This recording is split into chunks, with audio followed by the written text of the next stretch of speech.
La mise à mort à la ferme est une alternative respectueuse des animaux par rapport aux abattoirs. Les animaux sont épargnés du stress lié au chargement, au transport et à un environnement inhabituel. Cette vidéo te donne un aperçu du déroulement d'une mise à mort à la ferme. Qui procède à une mise à mort à la ferme?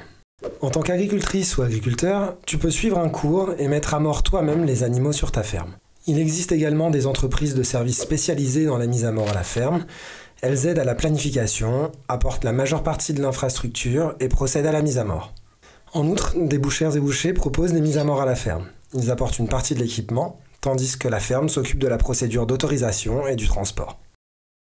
La demande d'autorisation doit être déposée auprès de l'office vétérinaire cantonal. L'ensemble du déroulement de mise à mort à la ferme doit être défini précisément au préalable. Cela comprend la coordination avec l'abattoir, l'office vétérinaire cantonal et, le cas échéant, avec les prestataires de services ou la boucherie. Comment la mise à mort se déroule-t-elle sans stress? Il y a toujours au moins un animal présent en plus de celui qui est tué. Pour les animaux, il est plus relaxant de les déplacer le moins possible le jour de la mise à mort. C'est pourquoi celle-ci a lieu de préférence dans la loge d'origine ou dans une loge où les porcs peuvent être gardés plusieurs jours avant la mise à mort. Une telle loge se doit d'inclure un endroit pour boire, manger et dormir. Si le jour de la mise à mort, il est nécessaire de se rendre dans une autre loge, il faut s'y exercer au préalable. Si on familiarise les animaux avec le déroulement du jour de la mise à mort, il n'y aura pas de stress au moment décisif. Cela implique de s'exercer à la proximité avec l'homme. En outre, le porc doit s'habituer à être touché à l'endroit où la pince d'étourdissement est placée. Avant le jour de la mise à mort, un contrôle est effectué. Matériel nécessaire préparé, animaux annoncés à temps au service vétérinaire cantonal, déroulement coordonné avec l'abattoir, documents d'autocontrôle prêts.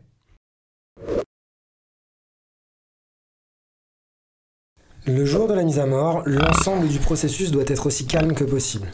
Un quart d'heure avant l'étourdissement, les porcs sont aspergés d'eau afin de favoriser le passage du courant dans la pince d'étourdissement.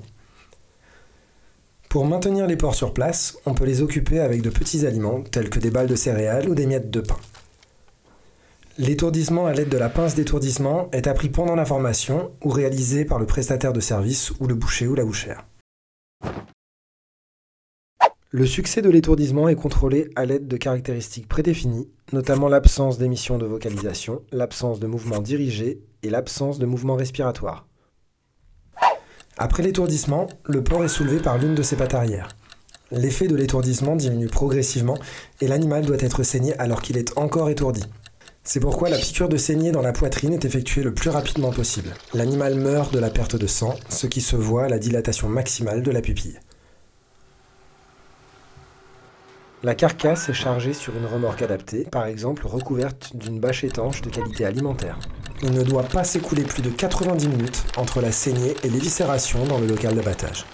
Les carcasses peuvent être transportées vers l'abattoir par un petit chariot ou par un ascenseur et un rail avant le processus de transformation. Avec une mise à mort à la ferme bien préparée, tu peux offrir à tes porcs une fin de vie sereine.